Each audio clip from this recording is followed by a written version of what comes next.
Many thanks for joining us. This is our weekly program, Diplomacy. I'm the mobile hosting the program for you. We'd like to wish you to have a beautiful stay with our program till the end. Today, I have one guest here with me. My guest today is Ambassador of Ethiopia to Canada, Ambassador Nasise Chali. Ambassador, many thanks for joining me and welcome. Thank you for having me. First of all, I want to start from the Ethio-Canada relationship and historical background. Would you please share me a little about it? Okay, well, the relation between Ethiopia and Canada started way before the diplomatic relation between the two countries started.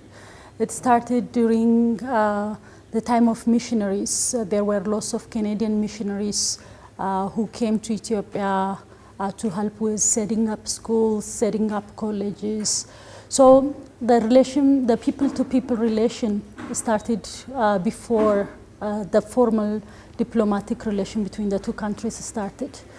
After that, the diplomatic relation between the two countries started, and now we have 5 decades. We have more than 5 decades of relationship with Canada.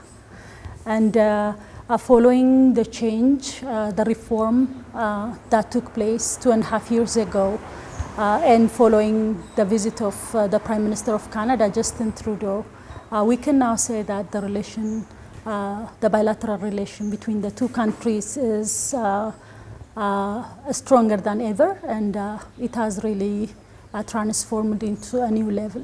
Ambassador, I want you to share me about the relationship of Ethiopians living there with the Ethiopian embassy in Canada. For a long time, the diaspora in Canada didn't have much of a relationship with the embassy. But as you know, following the reform, following the change that is introduced 2.5 years ago, we are now focusing more on our diaspora. We are focusing on a diaspora-based diplomacy. So we've been working very hard to really open our embassy, open up and embrace our diaspora, bring them closer, and work a new working relation with the diaspora. So I know we have to work hard because trust cannot be formed overnight.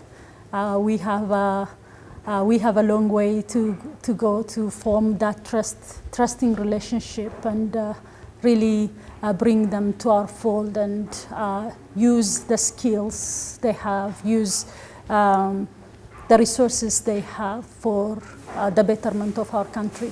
How you embassies promoting the national interest of Ethiopia? We are working on different angles. So there is a political angle, the bilateral relation between the two countries. So we promote the changes that are the reform that the multi-sectoral reform that Ethiopia has introduced.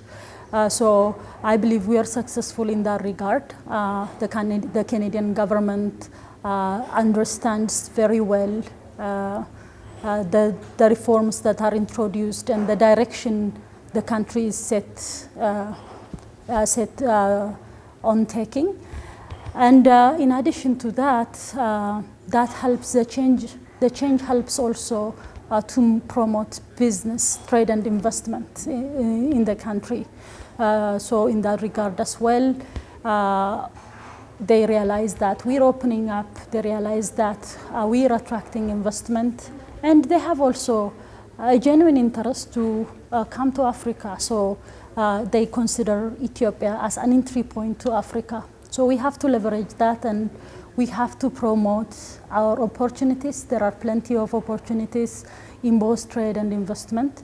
So we have to promote those and attract more Canadian investment and Canadian trade.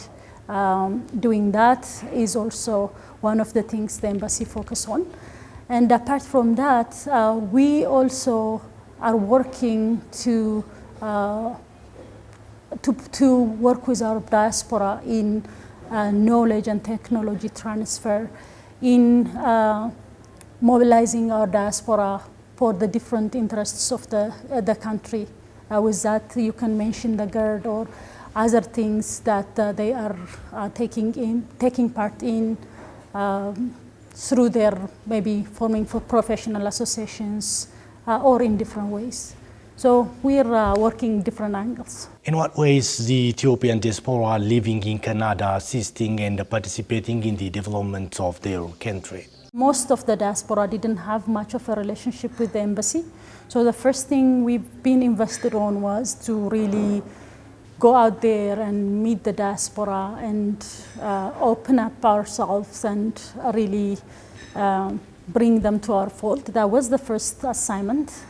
And apart from that, now we are trying to mobilize them in different national interest projects that they can really help their fellow citizens back at home. One of this is, for example, the Grand Renaissance Ethiopian Dam. In this regard, the diaspora, we have been working with the professionals. There are lots of professionals who work in the water and energy sector in Canada.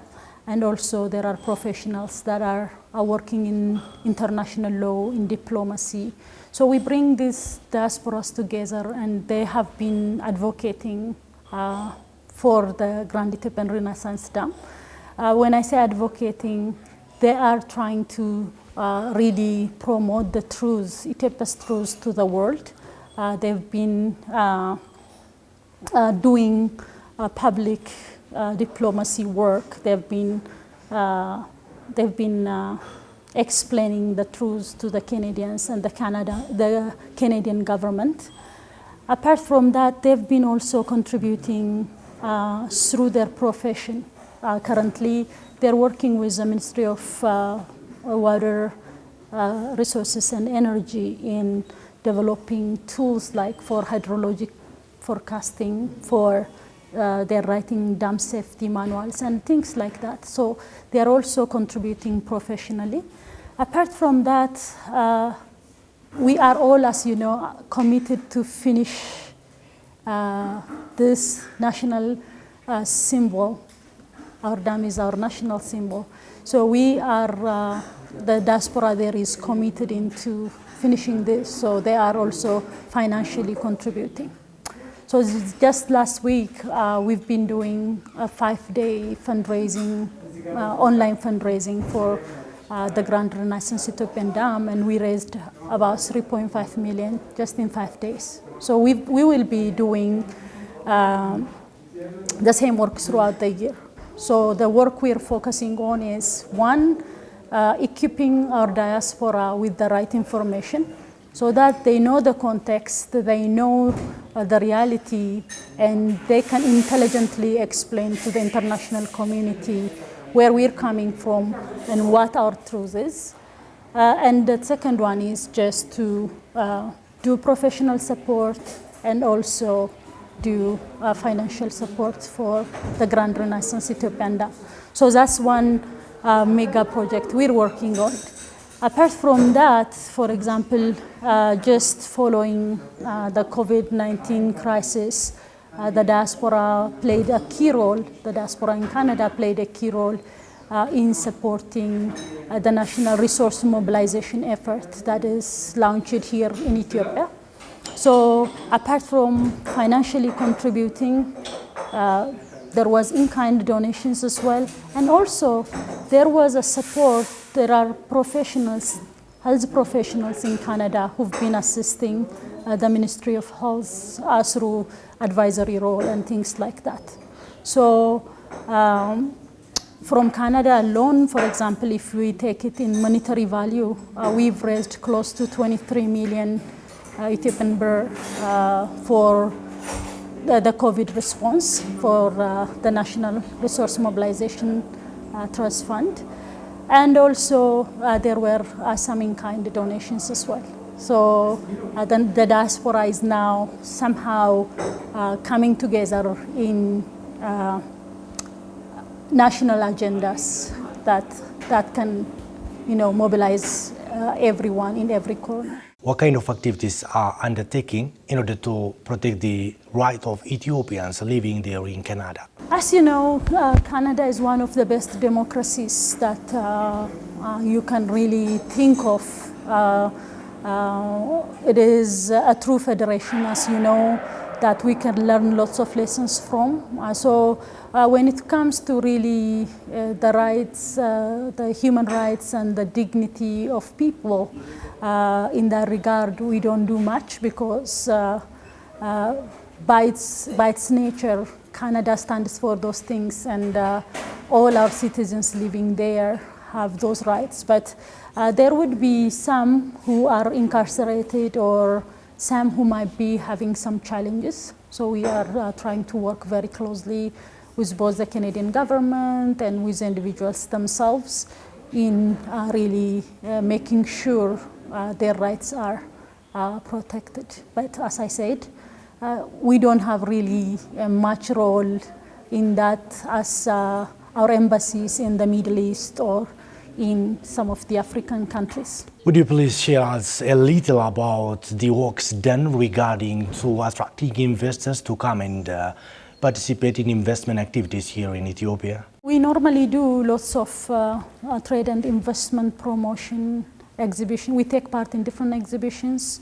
We also ourselves organize lots of trade and investment workshops in which we invite different investors that are that have experience working in Africa or that are planning to come to Africa. We work closely with Global Affairs Canada with their trade facilitation investment promotion office. So we've been engaging with lots of investors. As an example, when the Prime Minister visited last year, we had the biggest Canadian delegation, the biggest Canadian delegation ever, because we have had 3 days workshop here. So some of them followed the Prime Minister. They came through the Prime Minister Trudeau's invitation, and some of them were actually approached by our embassy through the workshops we have done. So about 12 or so of them are invited by us, and they have brought some 25 companies as well. So we had a biggest business delegation last year. And what that showed was, one, it changed the image of the country because Ethiopia, most Canadians, because of, I think, the distance, most Canadians do not know the real opportunities in Ethiopia. So they are still considering Ethiopia a backward country with lots of famine and all the negative stereotypes.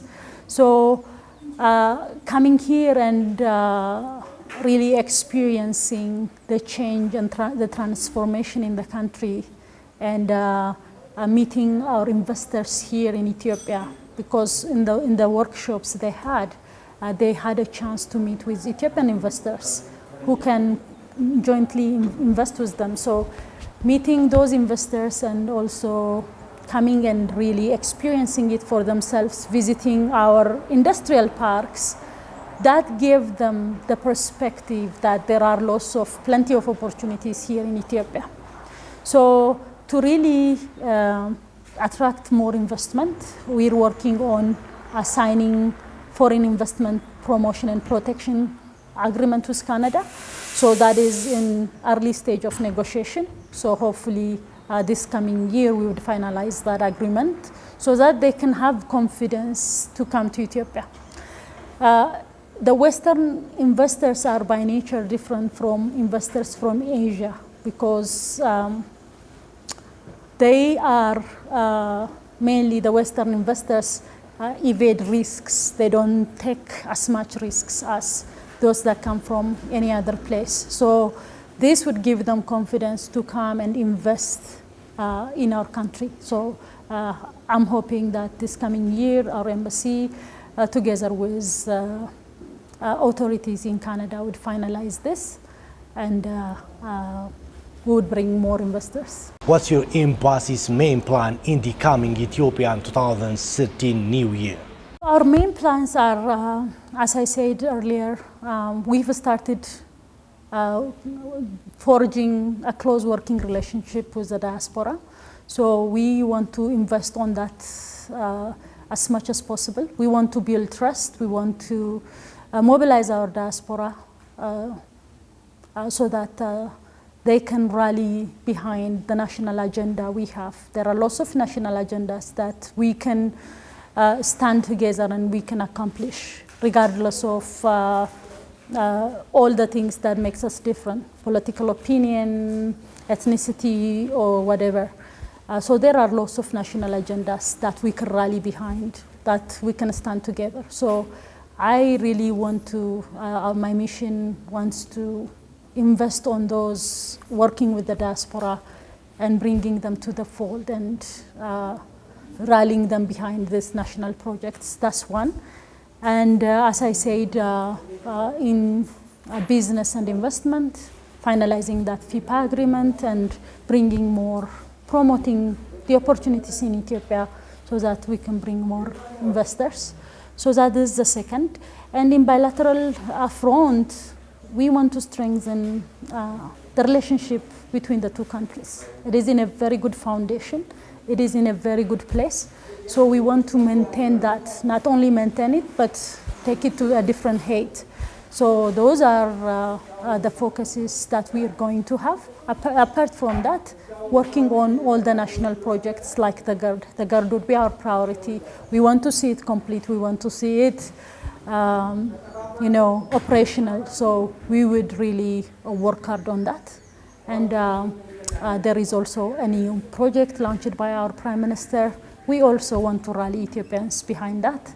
So those are the plans for the year.